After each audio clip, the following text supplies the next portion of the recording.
থেকে এরশাদ পতন আন্দোলনের নেতৃত্ব না দিলে সেই স্বৈরাচার এরশাদ পতন হতো কিনা সন্দেহ। তারপরে দীর্ঘ সময় আমাদের বিএনপির ভারপ্রাপ্ত চেয়ারম্যান এই ফ্যাসিস্ট হাসিনা সরকারের বিরুদ্ধে একটু মেহরবানি করে আপনারা সিলেক্ট করেন, আমার জন্য ভালো হয়। নাহলে বলবেন যে ব্যাপারে অমুককে পছন্দ করলো, আমাকে করলো না। শ্রদ্ধার সাথে স্মরণ করি জিয়াউর রহমানের আত্মার রুহের আত্মার মাগফিরাত কামনা করে সকলকে ধন্যবাদ জানিয়ে আমি আমার সংক্ষিপ্ত বক্তব্য এখানে শেষ করলাম। আসসালামু আলাইকুম।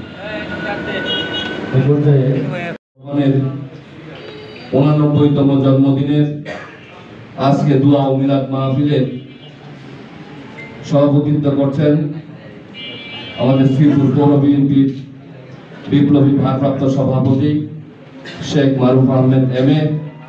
ইতিমধ্যে আমাদের মধ্যে প্রধান অতিথি হিসেবে উপস্থিত হয়েছেন, যার সংক্ষিপ্ত আলোচনা ও দোয়া মাহফিল আমরা ধন্য বলে মনে করছি। বিএনপির প্রতিষ্ঠাতা সভাপতি, কেন্দ্রীয় উলামা দলের প্রতিষ্ঠাতা,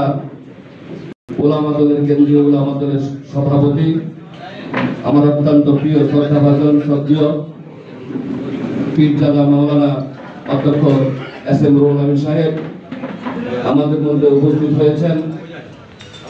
গাজীপুর জেলা বিএনপির বিপ্লবী, যিনি লুপ করেন নাই, রাষ্ট্রপতি হওয়ার মতো চিন্তা উনি করেন নাই, দেশের প্রধানমন্ত্রী প্রেসিডেন্ট হওয়ার চিন্তা উনি করেন নাই। উনি 71 মুক্তিযুদ্ধের চেতনা, মুক্তিযুদ্ধের একজন সেক্টর কমান্ডার বিএনপিকে সৃষ্টি করেছেন।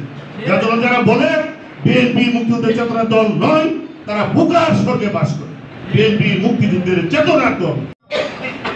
বাংলাদেশ জাতীয়তাবাদী উলামা দল কেন্দ্রীয় কমিটি পরিষদ নির্বাহী পরিষদের সদস্য বিএনপি সাবেক পরিষদ আমাদের সর্বদল শ্রদ্ধেয় বীরে কান্ডার অধ্যক্ষ নাসির রহমান সাহেব আজকের অনুষ্ঠান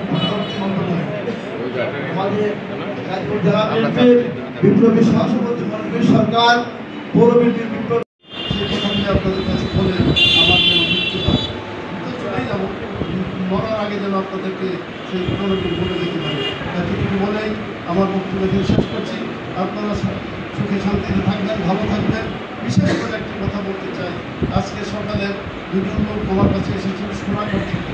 সেখানে শ্রীপুর থেকে আমাদের দলের বাড়িতে আমাদের বিএনপি করছে, সেই লোকটাকে মাইন্ড করছে, সাংঘাতিক মানে মাইন্ড করছে।